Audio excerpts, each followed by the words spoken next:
নমস্কার বন্ধুরা, আজ আমি বানাতে চলেছি বরবটি আলুর তরকারি।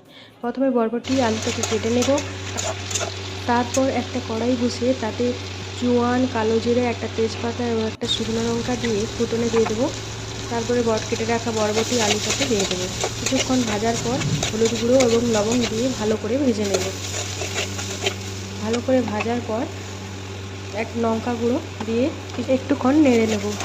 নাড়ার পর কুচিয়ে রাখা টমেটোগুলো দিয়ে দেবো। কুচিয়ে রাখা টমেটো এবং লঙ্কা গুঁড়োটা ভালো করে ভেজে নেব। ভাজার পর সর্ষে পোস্ত বাটাটা দিয়ে দেব। সর্ষে পোস্ত বাটা দেওয়ার পর ভালো করে কষিয়ে নেব।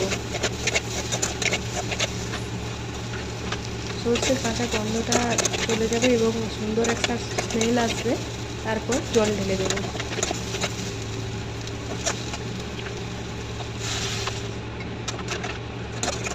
জল ঢালার পরই একটু ফুটে আসবে, জিরে গুঁড়ো, ধনে গুঁড়ো দিয়ে কিছুক্ষণ ফুটিয়ে নেব, যতক্ষণ না পর্যন্ত বরবটি আলু ভালো করে সিদ্ধ হয়ে আসছে। বরবটি আলু সিদ্ধ হয়ে গেলে নামিয়ে নেব। আশা করি রেসিপিটা ভালো লাগবে। রেসিপিটা ভালো লাগলে বাড়িতে অবশ্যই ট্রাই করবেন। ধন্যবাদ।